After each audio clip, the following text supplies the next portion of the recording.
Boa noite, meus irmãos. Vamos dar início ao culto, orar ao Senhor, pedir a bênção dele, direcionar as nossas vidas, né? A gente tem vivido esse tempo aí de preocupações e novas preocupações, né? Mas a gente continua confiando naquele que pode todas as coisas, aquele que tem cuidado de nós. Vamos iniciar, irmãos? Abrindo as nossas Bíblias no Salmo de número 146. Salmo de número 146. Esse é um salmo que fala da grandeza de Deus, da nossa pequenez, né? Mas fala o quanto nós podemos confiar em Deus e o quanto Deus cuida de nós. Ele diz assim: aleluia, louva, ó minha alma, ao Senhor. Louvarei ao Senhor durante a minha vida, cantarei louvores ao meu Deus enquanto eu viver. Não confieis em príncipes, nem nos filhos dos homens, em quem não há salvação. Sai-lhes o espírito e eles tornam ao pó, nesse mesmo dia perecem todos os seus desígnios. Bem-aventurado aquele que tem o Deus de Jacó por seu auxílio, cuja esperança está no Senhor seu Deus, que fez os céus e a terra, o mar e tudo que neles há, e mantém para sempre a sua fidelidade, que faz justiça aos oprimidos e dá pão aos que têm fome. O Senhor liberta os encarcerados, o Senhor abre os olhos aos cegos, o Senhor levanta os abatidos, o Senhor ama os justos. O Senhor guarda o peregrino, ampara o órfão e a viúva, porém transtorna o caminho dos ímpios. O Senhor reina para sempre. O teu Deus, ó Sião, reina de geração em geração. Aleluia. Irmãos, nós vivemos a nova aliança, né? A antiga aliança, ela estava ligada à nação de Israel. Sião aqui é o monte onde Jerusalém está posta, né? Mas ao mesmo tempo, Sião fala sobre o reino futuro de Deus e ao mesmo tempo é todo o Israel. Então o salmista está falando de como Deus protege a nação de Israel. Essa aqui é o texto da antiga aliança. Nós estamos na nova aliança. Nova aliança, ela muda um pouco. Ela muda, primeiro, geograficamente. Deus, ele não tem mais a geografia de Israel como a sua terra, a terra santa, como as pessoas chamam, né? Desde que Cristo Jesus veio a esse mundo e estabeleceu a nova aliança, a terra de Deus, né? Ela está mais vislumbrada pela presença da igreja, onde a igreja está, por onde ela passa, e o reino de Deus, então, ele está expandindo.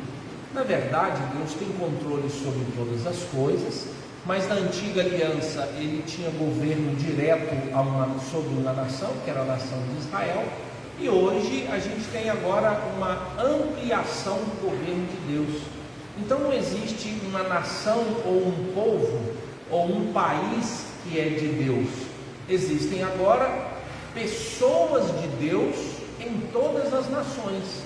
Por isso, então, vai se cumprir aquilo que nós encontramos em Apocalipse, né? Quando Cristo Jesus reuniu o seu povo, virão salvos de todas as tribos, povos, línguas e raças. Então, o mundo inteiro, né, está coberto de pessoas que acreditam em Deus. A maior influência nossa é fazer com que a nossa nação possa conhecer o Senhor Jesus, né? O maior a maior possibilidade da proclamação do nome do Senhor Jesus, que as pessoas creiam. O Brasil experimenta isso, né? Uma nação onde a maioria se denomina cristã. A gente sabe que mesmo a nação de Israel, que ela toda era, né, definida como o povo de Deus, ainda assim existiam os desobedientes, né? Então o mundo todo experimenta a glória de Deus pela presença da igreja. Essa é a marca da nova aliança, né? Essa é uma das marcas da nova aliança. A segunda marca da nova aliança é que nós não temos mais um local de adoração. Antes eles iam para o templo. Hoje é onde nós estivermos, onde o povo de Deus estiver reunido, como nós estamos aqui, né? Então aqui é a manifestação da presença de Deus. Nós não dependemos de nos direcionarmos para o leste, por exemplo, olhar para o lado de cá, porque Jerusalém, Israel, está nessa direção aqui, né? Às vezes a gente encontra dificuldade em entender isso, mas é olhar para onde o sol nasce. Você olhou para onde o sol nasce, você está olhando para Jerusalém, então está lá. E aí, no Antigo Testamento, todo mundo tinha que orar levantando as mãos para lá, né? Hoje não, hoje a gente não tem essa expressão. Deus, ele não está guardado em um templo feito por mãos. Então a gente deslocou essa espiritualidade. Por isso nós adoramos a Deus em espírito e em verdade, ou seja, em espírito e em realidade. Já não existem mais aquelas figuras do Antigo Testamento que tinha que fazer para levar ao templo. Hoje não, hoje nós fazemos onde nós estamos, a hora em que estivermos, especialmente quando estamos reunidos como povo de Deus, né? Isso traz uma alegria eterna. E existe a terceira realidade da nova aliança, é que antes as leis do Senhor estavam escritas nas tábuas, essa era a ideia. Mas a Bíblia diz que viria um tempo onde Deus faria uma nova aliança e tiraria de nós o coração de pedra, nos daria um coração de carne, e que nós agora seríamos ensinados pelas coisas do coração, que o Espírito de Deus escreveria a lei no nosso coração. Como é que o Espírito faz isso hoje? Antes o Espírito conduzia os profetas, sacerdotes e todos. Agora é o Espírito Santo de Deus que habita em nós, né? E ele traz a confirmação de que somos filhos de Deus, né? Porque o Espírito de Deus comunica ao nosso espírito. Antes dependia, né, de todo o ritual e do sacerdote para saber o quanto Deus nos amava. Agora não, nós temos livre acesso. Então essas três expressões, ela marca a igreja cristã, né? Primeiro, nós não dependemos de geografia. Segundo, nós não dependemos mais de um ambiente para nos reunirmos, não precisa mais do templo, e a palavra de Deus agora está no nosso coração, né? Deus fala conosco, então isso traz grande alegria para as nossas vidas, né? Vamos cantar, irmãos, o hino de número 164, que nesse salmo de número 146 falou sobre o cuidado de Deus sobre nossas vidas. Hino de número 164, nome precioso. É conhecido dos irmãos, santo nome incomparável, né? Estou descobrindo alguns hinos, né? Mas vamos lá. Santo nome incomparável, tem Jesus o amado teu, Rei dos reis, Senhor eterno, Deus na terra, Deus nos céus, nome bom, doce a fé, a esperança do porvir, nome bom, doce a fé, a esperança do porvir, leva tu contigo o nome de Jesus o Salvador, este nome dá conforto, hoje e sempre onde for, nome bom, doce a fé, a esperança do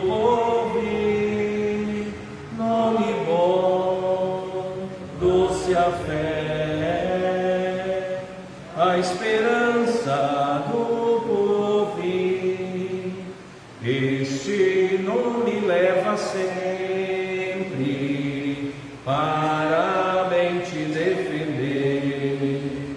Ele é arma ao teu alcance quando o mal te aparecer.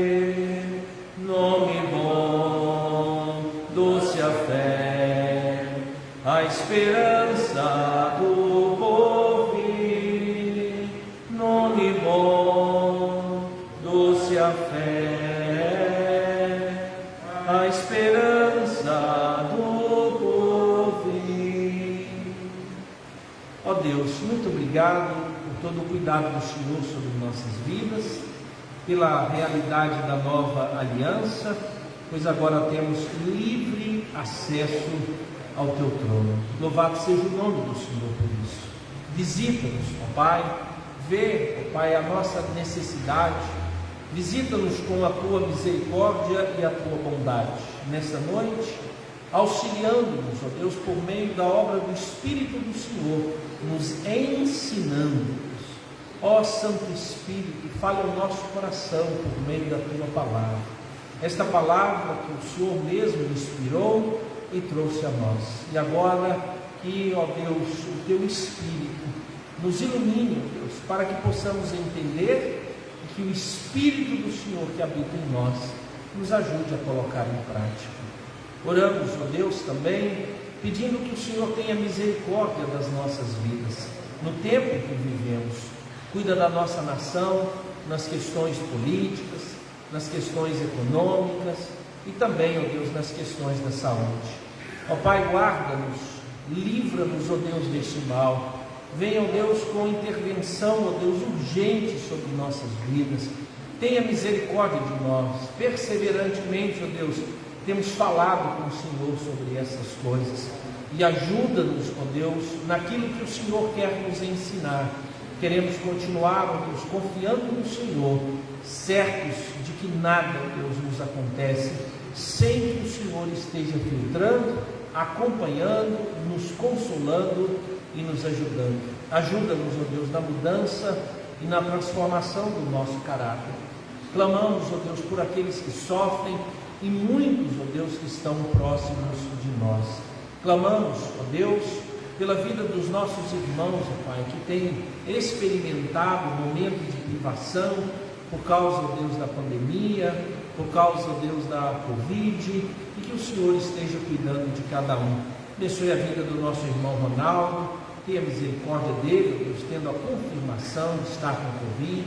Pedimos pela vida da nossa irmã Larissa, da nossa irmã Jaciara. Cuida, ó Deus, desses irmãos, uns, ó Deus, em contaminação, em período, ó Deus, de quarentena, e outros, ó Deus, em recuperação. Cuida, ó Deus, das vidas que já foram apresentadas, e nós temos clamado, ó Deus, e pedido ao Senhor.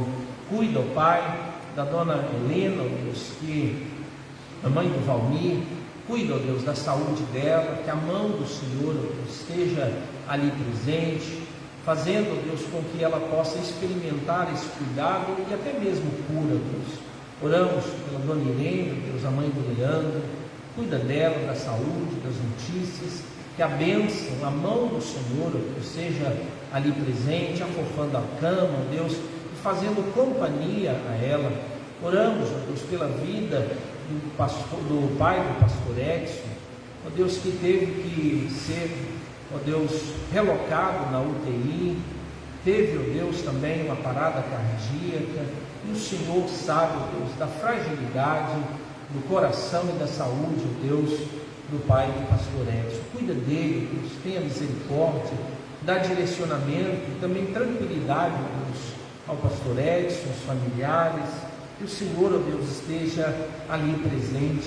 E outros irmãos, ó Deus, que passaram por dificuldades, mas hoje estão bem, graças te damos, ó Deus, porque eles melhoraram e agora, ó Deus, tem a agradecer ao Senhor. Quantos irmãos e irmãs que nós, ó Deus, temos lembrado, e o Senhor é quem pode cuidar. Cuida da vida da nossa irmã Marilza, ó Deus, que também confirmou estar com Covid. Traga a ela, ó Deus, a libertação necessária, e que os cuidados do Senhor, ó Deus, sejam notáveis e que eles descansem, ó Deus, em todo esse momento, porque o Senhor, ó Deus, é quem pode cuidar, o Senhor é quem direciona, e a nós, ó Deus, nos cabe descansar no Senhor, confiar, ó Deus, que o Senhor está acima de tudo, e o Senhor tem controle sobre todas as coisas. Visita-nos com a tua misericórdia, em nome de Jesus nós oramos. Amém. Amém. Irmãos, vamos abrir as nossas Bíblias, para a nossa meditação nessa noite. Eu vou fazer uma recapitulação, de um pensamento, e eu gostaria que os irmãos acompanhassem Mateus, capítulo de número 18.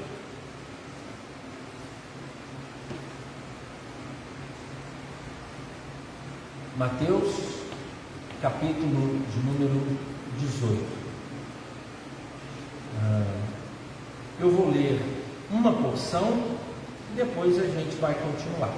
Verso de número do 15 até o 22 diz assim: se teu irmão pecar contra ti, vai arguí-lo entre ti e ele só. Se ele te ouvir, ganhaste a teu irmão. Se porém não te ouvir, toma ainda contigo uma ou duas pessoas, para que pelo depoimento de 2 ou 3 testemunhas toda palavra se estabeleça. E se ele não os atender, dize-o à igreja. E se recusar a ouvir também a igreja, considera-o como gentio e publicano. Em verdade vos digo que tudo o que ligardes na terra terá sido ligado nos céus, e tudo o que desligardes na terra terá sido desligado nos céus. Em verdade também vos digo que se 2 dentre vós sobre a terra concordarem a respeito de qualquer coisa que porventura pedirem, ser-lhe-á concedida por meu Pai que está nos céus. Porque onde estiverem 2 ou 3 reunidos em meu nome, ali estou no meio deles. Então Pedro, aproximando-se, lhe perguntou: Senhor, até quantas vezes meu irmão pecará contra mim, que eu lhe perdoe? Até 7 vezes? Respondeu-lhe Jesus: não te digo que até 7 vezes, mas até 70 vezes 7. Irmãos, domingo, nós falamos no culto à noite sobre a oração do Pai Nosso, e eu acho que a oração em si, ela traz um ponto que traz a preocupação para nós, é quando o Senhor Jesus fala sobre o perdoa as nossas dívidas, assim como nós perdoamos aos nossos devedores. Os outros pontos, eles estão 3 voltados para o reino de Deus, santificado seja o nome de Deus, venha o teu reino e seja feita a tua vontade. Então são 3 pedidos, são 3 orações dentro de uma oração, para que o reino de Deus seja estabelecido. Eu não sei se você teve a oportunidade, mas eu mandei uma versão atualizada, explicativa, é como se fosse uma paráfrase da oração do Pai Nosso. Então eu achei interessante, e aí eu coloquei lá no grupo da igreja, para que a gente possa abrir a mente para essas 3 coisas. E depois ele faz menção a 3 pedidos que nós faríamos para nós. Então os primeiros 3 é referente a Deus, e os outros 3 referentes a nós. Então o Pão Nosso, que é o alimento, ele pode ser reducionista, mas pode ser também de expansão. Então pode ser a ideia de que Deus vai dar alimento para nós todos os dias.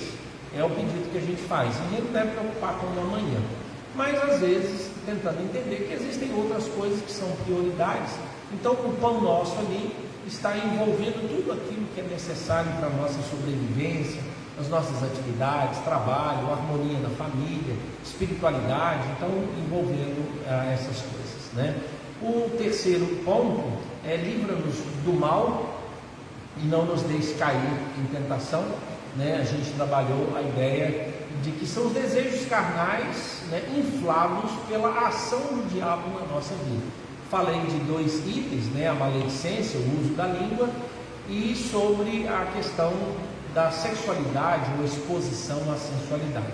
No outro momento eu falo do terceiro ponto, que eu considero também importante. E a gente vai ter a oportunidade de falar outras vezes. E o outro lá é a questão do perdão. Então, como a gente está em transição, né, a gente vai começar uma série.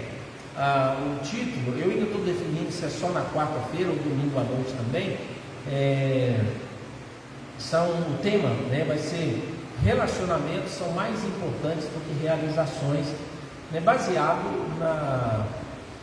na primeira carta de Paulo aos Coríntios, capítulo 13. Então a gente vai dissecar aqueles termos e entender que o amor é paciente, mas a gente vai falar um pouquinho sobre como é que a gente melhora a paciência na nossa vida, né, as limitações que nós temos. Então não é só falar assim, o amor é paciente, você tem que ter paciência, né? Mas por que a gente perde a paciência? Como a gente deve lidar com pessoas que fazem raiva na gente, né? Como é que eu posso melhorar, né, a minha qualidade de ser uma pessoa paciente, né? Como Deus mostrou a paciência dele, como algumas pessoas na Bíblia demonstraram paciência, e o que, por exemplo, a ciência, né, fala sobre pessoas impacientes, o que elas estão vivendo. Então a gente vai voltar para essa área aí. Vai ser usado para isso, irmãos, aplicações para a nossa família, igreja, nosso local de trabalho. Então vai ser extremamente expansivo. E a ideia é de que relacionamentos, eles são mais importantes do que realizações. Então, amar é mais importante do que casar. Amar ou relacionar-se é mais importante do que participar do culto. Relacionar-se bem ou amar as pessoas é mais importante do que entregar dízimo, oferta. São realizações, né? Então, amar ou relacionar-se bem com as pessoas é mais importante que a casa que a gente constrói, do que a família que a gente constrói. Parece estranho, né? Mas o relacionamento precede isso, porque existem muitas igrejas que não se relacionam, existem muitas pessoas que vivem juntos, mas não se relacionam. Se no local de trabalho pode estar com um monte de gente lá, e o único objetivo que você tem é ganhar dinheiro, mas não relacionar-se com as pessoas. E Deus vai pedir isso em conta, né? Então, domingo à noite, a gente lança o tema, né? Vou dar uma introdução, e aí então quarta e provavelmente os domingos à noite a gente vai falar desse tema, utilizando ali assim, quase que palavra por palavra, e cada palavra é um sermão. Então a gente vai gastar um bom tempo para melhorar o nosso nível positivo de relacionamento, né? Em todas as áreas da nossa vida. Aí vai ter um testezinho, você vai receber um texto, então vai ser um bom momento para a gente poder trabalhar, né? Já que a gente vai trabalhar algo assim, vamos escolher esse texto, né? Esse texto, irmãos, ele é muito claro, ele é totalmente explícito de como a gente resolve o problema quando nós temos dificuldades com alguém, né? Via de regra, a Bíblia diz que a pessoa ofendida é que deve procurar o ofensor, não é o contrário, tá? Não é o ofensor que busca a pessoa ofendida, tá? Porque o ofensor, ele pode não ter feito com intenção, ele pode ter feito com intenção, mas ele pode minimizar a dor do outro. Então eu é que sei a ofensa. E aí também eu tenho que tomar cuidado para também não supervalorizar as ofensas ou as conversas, porque às vezes alguém vai para conversar com você e você diz, eu fui profundamente ofendido com aquela conversa, e a pessoa não estava tentando te ajudar, ela não tinha. Então nesse texto aqui está dizendo assim, se você souber que alguém tem algo contra você, vai até essa pessoa para arguí-lo, ou seja, perguntar. Então você já sabe o caminho. Se você algum dia foi ofendido por alguém e você fica esperando assim, eu vou esperar o dia que essa pessoa vai reconciliar comigo, vai me pedir perdão, vai fazer isso, e aí passa 10 anos, né? E aí um dia você fala, fulano me ofendeu, mas nunca me pediu perdão. A primeira coisa que a gente tem que fazer para a pessoa é, você já falou com ela? Não. Você já perguntou a ela por que te ofendeu? Não. Você já foi conversar com ela? Não. Então quem está errado agora, segundo a instrução bíblica, é você também.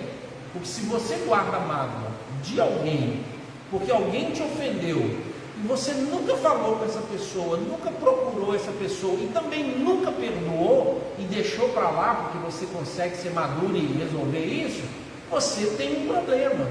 Qual é o problema? Você não está obedecendo a instrução bíblica. É muito comum, irmãos, as pessoas me procurarem para falar que fulano ofendeu. E eu digo, procura a pessoa. Ah, não vou procurar não. Eu vim aqui falar para você o tratamento que essa pessoa me deu. Eu falei, mas você vai falar com ela? Não, não vou não. Então para mim não tem sentido aí. Não, mas eu tenho que fazer alguma coisa. Não, não tem que fazer nada não. Quem tem que fazer alguma coisa é você. Não foi você que foi ofendido? Então você tem que ir lá. Agora, irmãos, a reconciliação é o que vai se buscar. Vai buscar reconciliação. Então é a ideia de um estabelecer de justiça mesmo. Então vamos reparar essa situação. Então alguém fez algo contra você, você vai até a pessoa. Ela não quis te ouvir.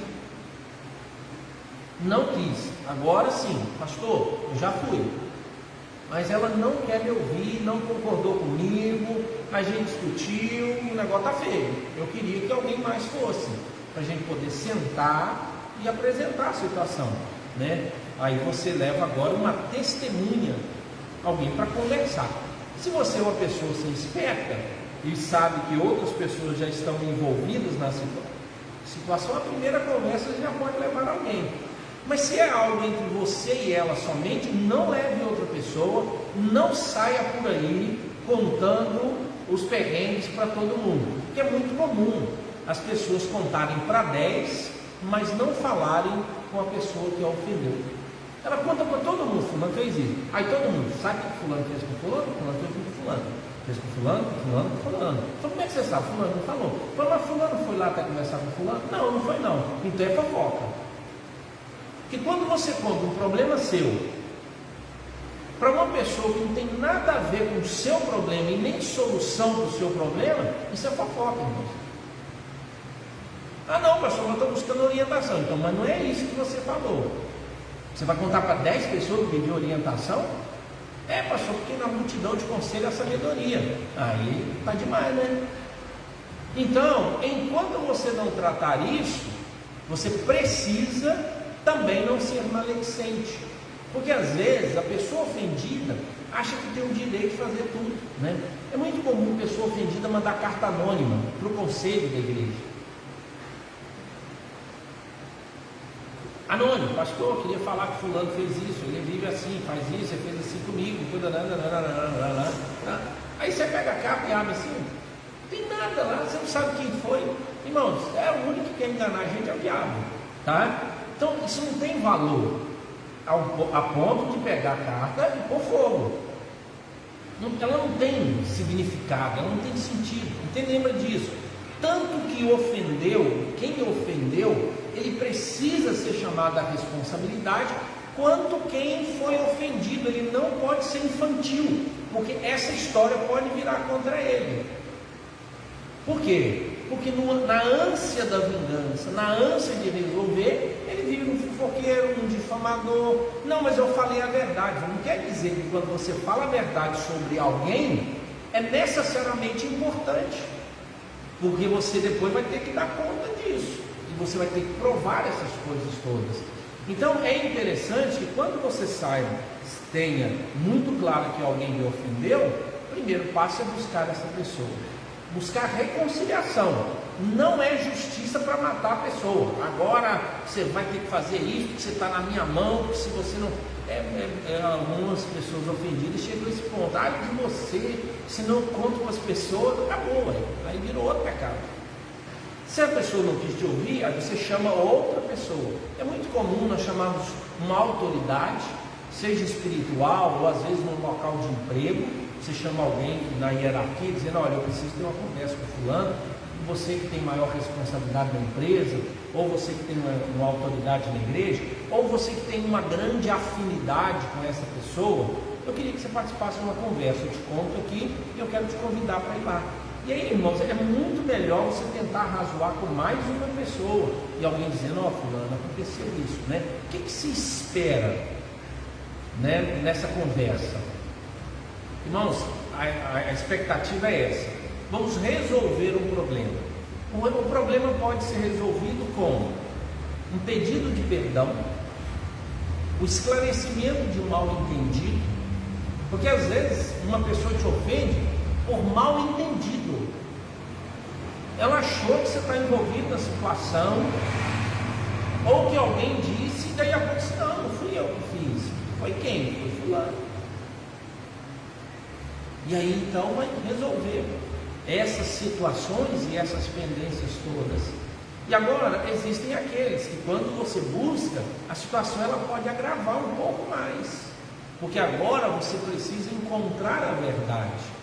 Eu sei de muitas pessoas que não vão tentar resolver porque elas não estão dispostas a tratar a verdade, porque às vezes a ofensa ela veio porque alguém tem informações e verdades que o ofendido deveria resolver e ele não se prontificou a resolver. Mas vamos imaginar que essa pessoa não queira diálogo, não queira reconciliação, não queira conversar, não aceita, e aí você diz assim, olha, eu preciso. A instrução do Senhor Jesus é levar o assunto à igreja. No caso aqui, é as autoridades da igreja. Então, não é reunir todo mundo. Aqui está maior número de pessoas. Aqui, irmão, quer contar a história aqui que fulano fez isso? Não, você vai levar quem? Você vai levar quem tem capacidade de ajuizar isso, de conversar sobre isso, de dialogar sobre isso, né? A nossa igreja, irmãos, o nosso ponto primário são as autoridades. A gente procura os presbíteros, a gente procura os diáconos, nessa questão de final de reconciliação, ou pastor, ou conselho, para que haja uma conversa. Esse é o modo. Só que o texto, ele diz mais ainda. Ele diz assim, se essa pessoa não quiser mais reconciliar, é tipo assim, eu não quero, eu não vou, eu estou fechado para tudo. O texto, ele toma uma decisão, segundo o Senhor Jesus, que é assustadora. No verso 17 diz assim, e se ele não os atender, dize-o à igreja, e se recusar a ouvir também a igreja, considera-o como gentil ou publicano, né? O que era o gentil? A declaração de que essa pessoa não faz parte da aliança. A ideia é essa, a pessoa não é crente, ela declara que crê em Cristo, ela tem um problema, mas ela não aceita ouvir, né, nem quem foi ofendido, nem duas testemunhas, e muito menos um concílio maior, um grupo de conselheiros. E aí então o texto diz o que? Considere essa pessoa gentia. Gentia é, nós não estamos mais debaixo da autoridade do mesmo Deus. Segundo, publicano. Publicano era um judeu traidor. Então, o gentio e o publicano eram considerados pessoas que não estavam debaixo da autoridade divina. Então, eles não aceitam uma autoridade pessoal, ou seja, o acerto, não aceitam uma testemunha, não aceitam a igreja, e agora então eles são considerados o quê? Como não fazendo parte do grupo. As igrejas, elas têm essa característica, ainda que pareça estranho, né? Nós temos passos de disciplina na igreja, e uma das marcas da igreja verdadeira é a fiel aplicação da disciplina. A disciplina a quem? A quem tem heresias, a quem tem comportamento imoral, a quem causa desajuste. Tanto que na nossa igreja, uma pessoa, ela pode ser contemplada por meio da desobediência ou não aceitação, né, de correção, a chamada de exclusão. Mas tirar alguém, obedecendo os passos, ela assumiria essa posição. Então essa pessoa, ela perde o quê? Os seus privilégios de comunhão. Mas a gente precisa tratar dessas coisas porque está envolvendo a disciplina. O Senhor Jesus continua, verso de número 18, ele diz: Em verdade vos digo que tudo que ligares na terra terá sido ligado nos céus, e tudo que desligares na terra terá sido desligado nos céus. Né? Esse texto é muito e amplamente discutido, mas existe uma explicação simples que a gente poderia adotá-la, que é chamado de um poder declarador da igreja. A igreja local, ela tem um poder de declaração. O poder de declaração é esse: todo mundo fez de tudo para esse irmão entender que ele cometeu um erro e estar em comunhão. Como é que ele ia resolver? Não sabemos. Podia ser um diálogo, um pedido de perdão, ou assumir uma dívida. Às vezes a pessoa contraiu mesmo dívida financeira, ou uma ofensa, e ele assume que fez errado. E aí então, todas essas pessoas são chamadas de testemunhas. A pessoa que foi sozinha é a pessoa ofendida. A pessoa que levou outra pessoa, ele começou a criar testemunho, um grupo de testemunhas. E aí então, quando você cria um grupo de testemunhas, e as testemunhas observam que você não quer abandonar o erro, esse grupo de testemunhas vai declarar que você agora é culpado mesmo. Então o que esse texto está dizendo? Tudo que ligares na terra terá sido ligado no céu, tudo que desligares na terra terá sido desligado no céu. Então o melhor modo de entender isso é: a igreja tem poder declaratório, de observação testemunhal. Então ele diz: fulano A não aceitou em hipótese alguma, depois de que a vítima, uma testemunha e um conselho ou um grupo de irmãos entenderam o erro, e ela não quer assumir isso. Então a igreja declara: o seu pecado está ligado a você. O que for ligado na terra terá sido ligado no céu. A ideia é que uma pessoa que não aceita correção, não aceita corrigir o erro, não aceita voltar à comunhão, não aceita que houve instrução, não aceita, as orientações que uma vítima, uma testemunha e a igreja toda tentando a reconciliação, essa pessoa, ela não está tendo comportamento cristão. Por isso então a igreja declara: pelo seu comportamento, você é uma pessoa que está ligada às coisas da terra. Ou seja, você se parece com um gentio e publicano. E um gentio e um publicano não pertence a eles o reino dos céus.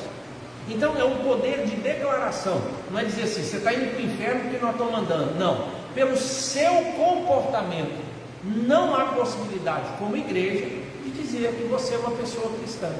Por quê? Porque você não aceitou reconciliar com o seu irmão, mesmo a gente apresentando todas essas evidências. Irmãos, estamos falando aqui de um processo limpo, justo, claro e transparente, tá joia? Então não estou falando de dúvida, pensamento dúbio, nada disso.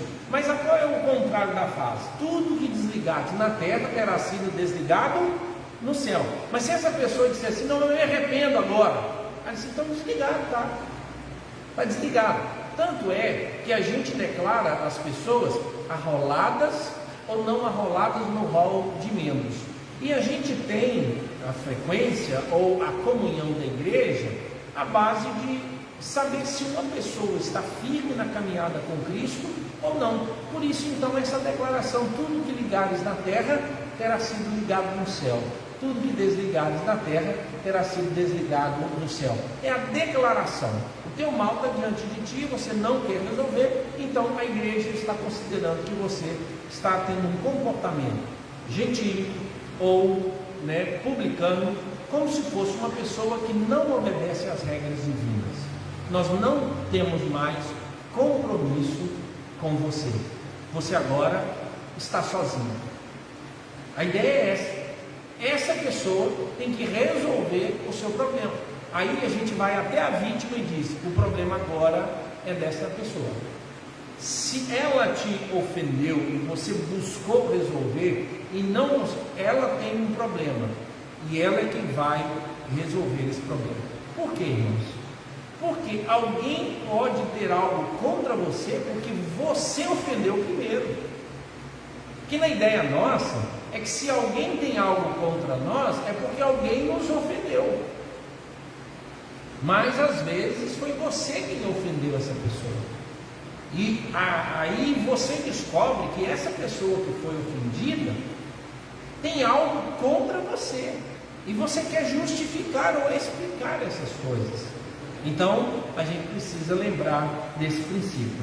O verso de número 18, 19,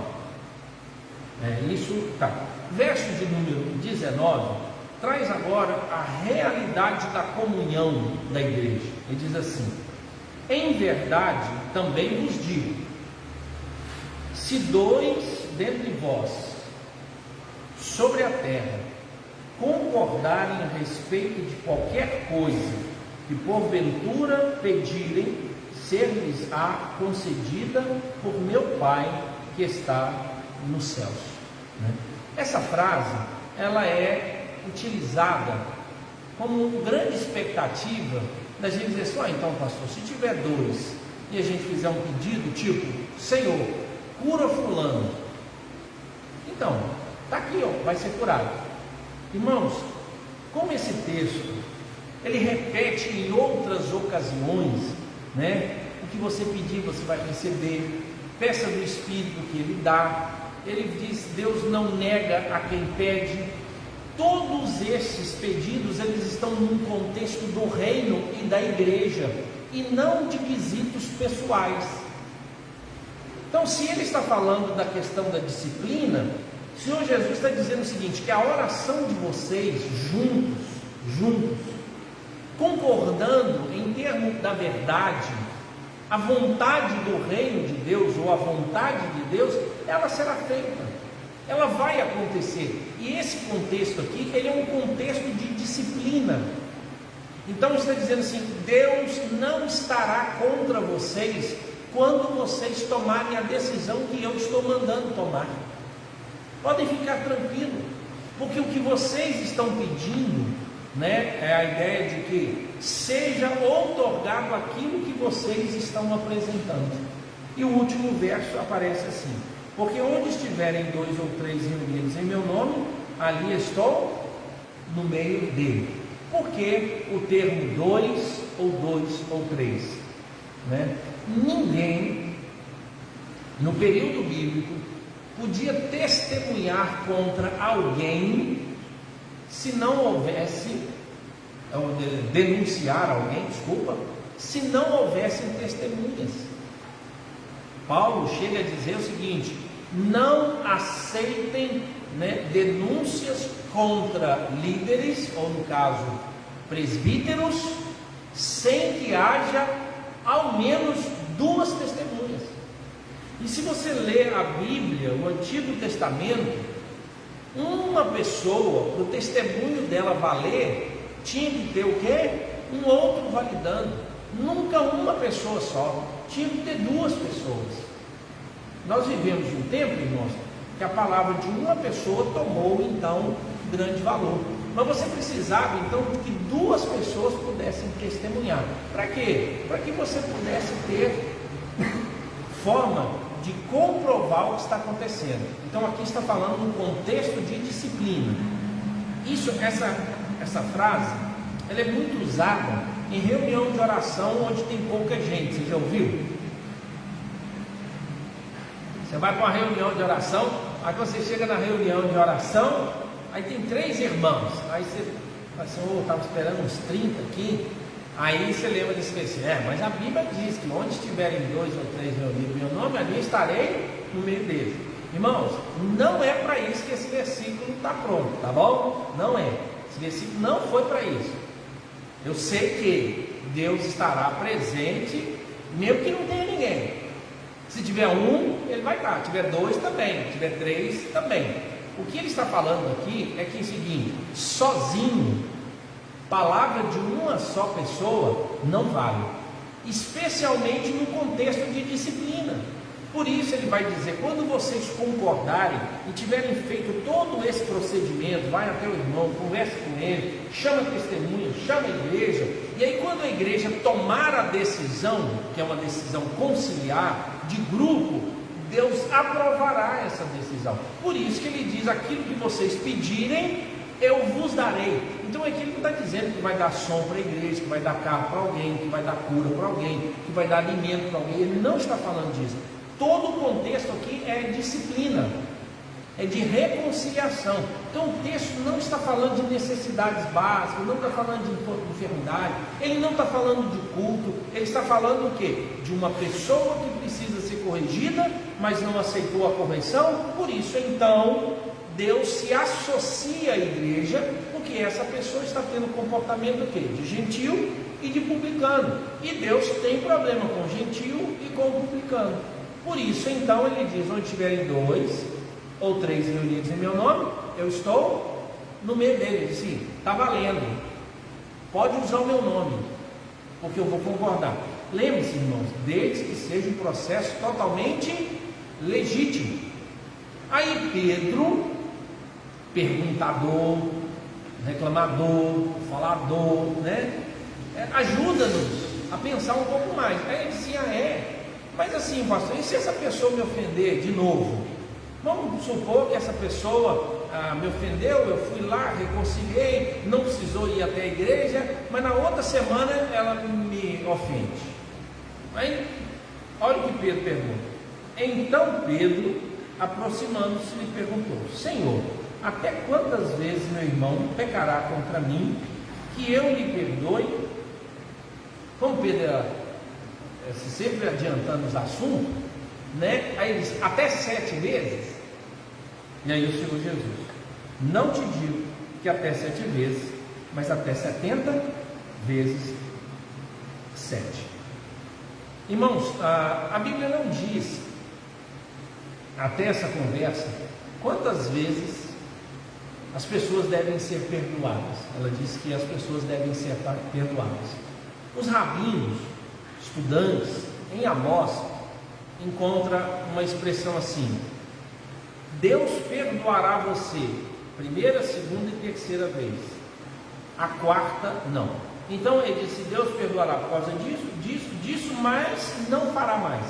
Ou seja, em Amós eles entendem que até Deus colocou um limite para perdoar pessoas. Esse é o entendimento dos rabinos, tá, irmão? Então entre os judeus era corrente que uma pessoa deveria perdoar a outra em no máximo 3 vezes, porque Deus, sendo muito mais misericordioso, só perdoa quantas? 3 vezes. É a expressão ou a ideia de que essas pessoas, né? Essa aqui é uma explicação, irmãos, para a ideia. Alguns acham que Pedro falou assim, 3 é o que a lei diz, os rabinos estão ensinando aí, mas eu vou jogar para 7. 7 é um número simbólico entre os judeus de perfeição. E aí então Pedro diz assim, 7 vezes. Então ele colocou lá, deixa eu colocar. E aí Jesus, não, Pedro, 70 vezes 7. 70 vezes 7 não dá 490 vezes. Mas teria que ser um dia. Então a ideia que os autores, os intérpretes entendem, é que Jesus estava dizendo o seguinte, até nunca, é para perdoar, não é para parar, não tem limite, não tem limite. Você tentar perdoar uma pessoa, ninguém é capaz de errar tanto. E se você conseguir fazer uma pessoa errar 490 vezes num dia com você, você tem um problema sério. Você é a pessoa. Eu estou mais preocupado com você com quem te ofende. Então você precisa ser tratado. Tem alguma coisa errada em você para chegar a receber. Então o que Jesus está dizendo é assim, Pedro, ainda que os rabinos tenham falado 3, ainda que você tenha superlativizado, falado 7, colocado na perfeição, eu queria dizer que é infindável. Não tem limite, Pedro. Não tem limite. A gente fica tentando explicar o que é 70 vezes 7, é 490, mas em um dia, então é possível. Ou seja, Jesus tem utilizado aqui uma figura de linguagem chamada hipérbole. Ele disse assim: todas as pessoas devem ser perdoadas. Todas. Não há uma ofensa, Pedro, que não mereça perdão. Perdoe. Não tem outra conversa. E aí, então, olha que Jesus, ele conta uma história para Pedro, para ilustrar o porquê as pessoas devem ser perdoadas. Não é você disse deve ou não, se quer ou não. A Bíblia está dizendo que é para ser assim. Então não é se você sentiu, se não sentiu, o nível da ofensa. Olha para você ver a história. Por isso, 18. Por isso, o reino dos céus é semelhante a um rei que resolveu ajustar conta com seus servos. Reino dos céus. Lembra, irmãos? Todo o texto lá em cima está falando que você pode pedir e Deus vai dar, mas qual é a condição? Para o reino dos céus. Você vai ligar e desligar, mas é reino dos céus. Você vai chamar a igreja, mas é reino dos céus. Vocês 2 ou 3 reunidos tomando a decisão, Jesus vai dar, reino do céu. Não são as nossas picuinhas. Aí ele diz: e passando a fazê-lo, trouxeram-lhe um que lhe devia 10.000 talentos. Então, 10.000 talentos. Só para a gente poder calcular o que são 10.000 talentos e o que valeria. Um ano de trabalho de Herodes era 900 talentos. Olha o que o texto diz: 10.000 talentos. Ou seja, Herodes recebia para governar e bancar todas as despesas dele na região ali de Jerusalém, todas. Então os funcionários deles, os soldados que estavam com ele, 900 talentos, ou seja, quase 1.000. A dívida que essa pessoa tinha com o rei eram 11 anos de trabalho de Herodes, sendo que todo esse dinheiro, Herodes é como se fosse o governador, o Zema, e todo o dinheiro para pagar todos os funcionários e todas as despesas do estado de Minas Gerais, em um ano. E aí então Herodes recebia 900, ele levaria 11 anos para pagar a dívida, se ele não gastasse nada, mas ele tinha que gastar. Ou seja, nem Herodes tinha condição de pagar a dívida, a não ser que ele parasse de pagar os funcionários, não cuidasse do palácio, da casa dele, de um monte de coisa. Então, irmãos, mais uma vez, o Senhor Jesus não está falando de valor monetário calculável, ele está falando de algo que é inestimável, incalculável, impossível de se pagar. 70 vezes 7, ou seja, perdoar infinitamente. A dívida é infinita, então ninguém tem condição de pagar. Mas o que o rei fez? Não tendo ele, porém, com que pagar, ordenou o Senhor que fosse vendido ele, a mulher, os filhos e tudo quanto possuía, e que a dívida fosse paga. Ou seja, tinha que pegar o cara, os bens dele, pegar o governo dele todinho para poder pagar.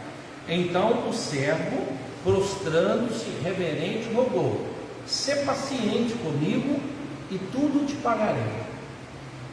E o Senhor daquele servo, compadecendo-se, mandou-o embora e fez o quê? Perdoou, irmãos. Qual era a proposta do servo? Tenha paciência que eu vou te pagar. Só que o rei sabe: você não tem dinheiro para me pagar, você não tem condição de me pagar. Irmãos, sabe quanto tempo um servo, segundo as matemáticas, os historiadores, os pesquisadores, levaria para pagar essa dívida de 10.000 denários 164.000 anos.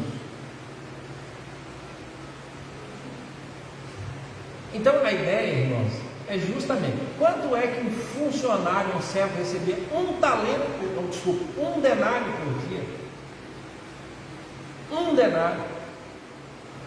Então ele teria que trabalhar a vida toda, a eternidade toda. Olha a beleza disso. Então Jesus, ele não está dizendo que existe um valor para se perdoar. Ele diz, é impossível pagar a dívida.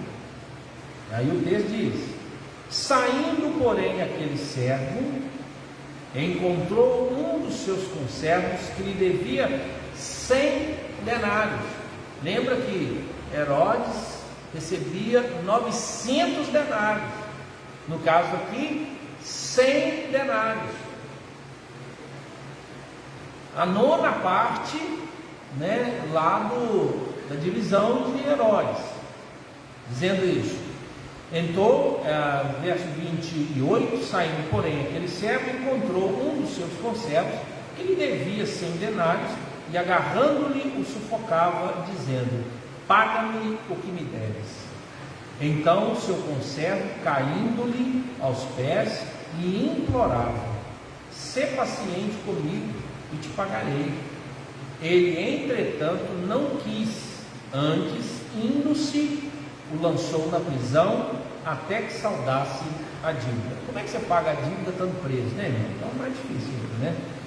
Vendo os seus companheiros o que se havia passado, entristeceram-se muito e foram relatar ao seu senhor tudo o que aconteceu. Ou seja, o rei tinha um servo que devia 10.000 talentos, e aí então o rei perdoou esse servo. Esse servo falou que ia pagar, mas o rei decidiu perdoá-lo. Ele saindo, encontrou um cara que devia 10 ou 100 talentos, mas muito menos, e ele sufocou, apertou o cidadão e disse, se você não me pagar, eu te ponho na cadeia. Eu vou te colocar na cadeia enquanto você não me pagar. No dia que você me pagar, você sai da cadeia. Olha a natureza aqui, do coração dessas pessoas. 32. Então o seu senhor, chamando-o, lhe disse, servo malvado, perdoei-te aquela dívida toda, porque me suplicaste. Não devias tu igualmente compadecer-te do teu conservo, como também eu me compadeci de ti? A ideia é, você tinha que ter perdoado ele, não tem negociado não tem pressão, não devia fazer isso. Você não compreendeu o perdão que você recebeu, você não calculou a dívida. Aí ele põe mais, verso 34. E indignando-se o seu senhor, o entregou aos verdugos, até que ele pagasse toda a dívida.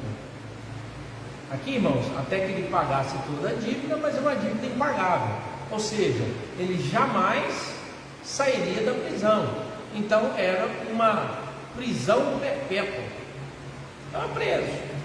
Os verdugos eram funcionários que moravam na cadeia e que fustigavam. Eles tinham o papel de fazer sofrer quem estava lá. Então a comida, eles apanhavam, eles eram colocados em locais úmidos, porque eles eram prisioneiros e eles tinham que sofrer enquanto eles não pagassem. Então os verdugos tinham esse papel até que ele pagasse. Verso 35, aí ele diz, assim também, aí Jesus conclui a história, meu Pai Celeste vos fará, se do íntimo não perdoardes cada um a seu irmão. Quantas vezes Deus nos perdoa, irmãos? A Bíblia diz que o perdão de Deus é infindável, baseado na palavra de Jesus. A palavra de Jesus foi: Pedro chega e pergunta de coisa humana: quantas vezes eu devo perdoar meu irmão? Aí ele diz 7 vezes. Aí Jesus diz assim: 70 vezes 7, valor incalculável. Quando Pedro fala da relação entre pessoas, Jesus já pensa no que Deus fez. Ele diz: você quer ver alguém ofender a Deus? É só olhar para o ser humano. E Deus nos perdoa 70 vezes 7, irmãos. 70 vezes 7. Deus já fez isso e Deus continua fazendo isso. Deus perdoa, irmãos, todos os nossos pecados. A condição é a fé em Cristo. Por isso que o texto, quem está instruindo tudo isso aqui é Jesus. E aí então, para ilustrar essa ideia, Jesus conta a história. Ele diz: Deus é como esse rei. Esse rei perdoou uma dívida impagável. Impagável. Então, irmãos, o reino de Deus não é só um reino de perdão, porque a gente sempre entende o reino de Deus é um local onde nós recebemos perdão, e aí eu estou livre. Então agora, graças a Deus, agora eu estou livre de todos os males, de toda condenação, porque Cristo Jesus perdoou todos os meus pecados. Ou o Pai em Cristo Jesus perdoou todos os meus pecados. Só que o Pai colocou uma condição.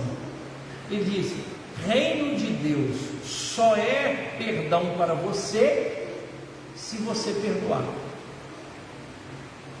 Essa é uma condição. Reino de Deus é perdão? É. Mas ele é via de duas mãos. Ele diz: vai receber perdão quem entender e compreender que nenhum ato contra ele deve ser guardado, deve ser utilizado como vingança, mas assim como Deus o perdoou, ele também tem que perdoar o seu irmão. Então a primeira pergunta é: Deus perdoa? Sim. Quanto Deus perdoa? Infinitamente. Olha atenção.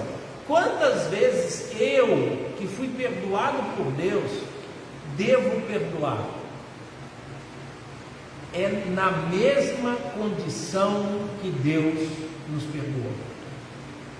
Numa outra passagem, irmãos, que talvez mostra a gravidade da situação, em Lucas também, os discípulos, ouvindo isso, dizem para Jesus assim: aumenta-nos a fé. Aumenta-nos a fé. Se eu não estou enganado, Lucas 17, deixa eu ver aqui.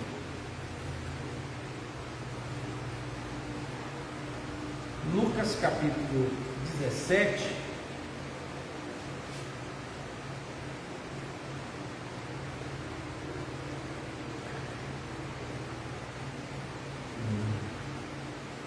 Isso. Se você foi lá para poder ajudar, diz assim: acautelai-vos. Se teu irmão pecar contra ti, repreende-o. Se ele se arrepender, perdoa-lhe. Se por 7 vezes no dia pecar contra ti, e 7 vezes vier teu irmão, vier ter contigo dizendo: estou arrependido, perdoa-lhe. Olha o verso de número 5. Então disseram os apóstolos ao Senhor: aumenta-nos a fé. Então, irmãos, perdoar é um ato de fé. Se você não compreender a questão da fé, você vai levar para o sentimento, você vai levar para a ofensa, você não vai querer perdoar as pessoas. Deus perdoa? Sim. O quanto Deus perdoa? Infinitamente. Aqueles que receberam perdão, eles devem perdoar quem os ofende? Sim. Quanto? infinitamente. Aí, irmãos, por isso a coerência na oração do Pai Nosso. Perdoa as nossas dívidas, assim como nós perdoamos aos nossos devedores. Irmãos, não é a justiça que nos fará melhores e que vai resolver os problemas de ofensa. O único modo é a graça, a generosidade. O único modo de resolver isso, porque Deus aplicou a justiça dele em Jesus e não em nós. Então, irmãos, Deus satisfez a justiça dele em Cristo, e Ele não permite que ninguém satisfaça a sua justiça, porque só Ele é justo. Porque nenhum pecador pode dizer eu tenho justiça, ele não tem. E aí Cristo Jesus aplicou a justiça sobre Ele mesmo, mas Ele nos deu a misericórdia, Ele sofreu o dano. E agora Ele diz assim: não há nesse mundo nenhuma ofensa que possa equiparar, ou seja, 10.000 talentos, a ofensa que o ser humano cometeu contra mim. A ofensa de 100 talentos, ela é irrisória diante da ofensa de 10.000 talentos. Pastor, e se não perdoar? Irmãos, a única explicação que a gente tem, se não perdoar, é a marca de que você não é crente. Pastor, mas e se é e está com o coração endurecido? É possível? É. O que acontece? Todos os teólogos aplicam os verdugos como uma justiça esmagadora de Deus sobre a vida de um crente que decidiu não perdoar. Então ele é acometido de tristeza, de vergonhas, ele se limita, ele não está em paz, orações interrompidas, cultos não recebidos, ou seja, é a relação de um pai com um filho, mas que o pai está retendo toda a informação. E por isso que às vezes algumas pessoas dizem: por que eu estou tão triste, vivendo tão grande dificuldade? Por que eu oro e Deus não me ouve? Por que eu faço isso e Deus não me atende? Parece que eu estou moído, parece que Deus está contra mim, parece que uma flecha cortou meu coração, parece que a minha alma não celebra Deus. Mas você pode também viver a hipocrisia, ter tudo isso no coração e na mente e dizer para as pessoas que está muito bem, mas os verdugos estão lá batendo, açoitando dia e noite, dia e noite. E Deus não tem problema nenhum em disciplinar a quem ama, e Ele pode utilizar isso. Por isso, irmãos, é importante reconciliarmos, mas eu acho que também é importante você entender que o perdão incondicional pode existir. Perdoar pessoas, independentemente se essas pessoas vão ou não pedir perdão, porque algumas pessoas não vão pedir perdão, e aí você vai querer procurar uma luta, e pode ser que quem vai azedar é você. Então coloca o coração mais tranquilo e diz: Deus, eu quero ter um coração perdoador. Todos aqueles que me ofenderem, eu quero estar disposto a perdoar para que eu viva em paz. E se alguém me ofender e eu precisar procurar alguém, que eu vá em paz e não com intuito de vingança, para a honra e glória do teu santo nome. Amém? Vamos ficar em pé, irmãos? Vamos orar? A maioria de nós já teve um entreveiro com alguém, tá, irmãos? E a maioria de nós tem que entender que assim como pessoas nos ofenderam, nós somos potencialmente capazes de ofender outras pessoas. E talvez a paz que te tiraram, você também tirou de alguém. E é recíproco. Então não ache que você só foi ofendido. Observe se você também não saiu ofendendo pessoas. Mas às vezes as pessoas não te procuraram. Mas você podia falar com Deus: oh Deus, me ajuda a ser melhor, ser mais cordato, ser mais tranquilo e viver mais em paz. E tome cuidado com as coisas que você faz, com os acordos que você faz, para que a gente possa fazer tudo isso para a honra e glória no nome de Deus. Deus bendito, que o Espírito do Senhor nos visite e nos ajude nas nossas relações, para que possamos compreender, ó Deus, que fomos perdoados em Cristo Jesus de uma dívida impagável. A narrativa de Jesus é um exagero. Uma pessoa não teria condição de pagar aquela dívida, muito menos um servo. Mas, ó Deus, a ilustração é clara, é que a dívida impagável que nós tínhamos para com o Senhor foi paga por Cristo Jesus e o Senhor assumiu toda a despesa. E também, ó Deus, nós possamos compreender isso, estarmos, ó Deus, dispostos a perdoar aqueles que nos ofenderam e tratar isso, ó Deus, como algo extremamente sério, pois nas nossas orações declaramos que perdoamos e por isso, ó Deus, desejamos o perdão do Senhor. Tenha misericórdia de nós, ó Deus, e ajuda-nos a não termos, ó Deus, receio nenhum de orar, ó Deus, essa oração que Cristo Jesus nos ensinou. Pai nosso que estás nos céus, santificado seja o teu nome, venha o teu reino, seja feita a tua vontade, assim na terra como nos céus. O pão nosso de cada dia nos dai hoje. Perdoe as nossas dívidas, assim como nós perdoamos aos nossos devedores. E não nos deixe cair em tentação, mas livra-nos do mal, pois teu é o reino, o poder e a glória para sempre. Amém e amém.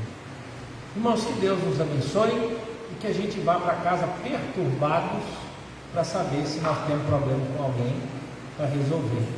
Que não haja paz. Amém?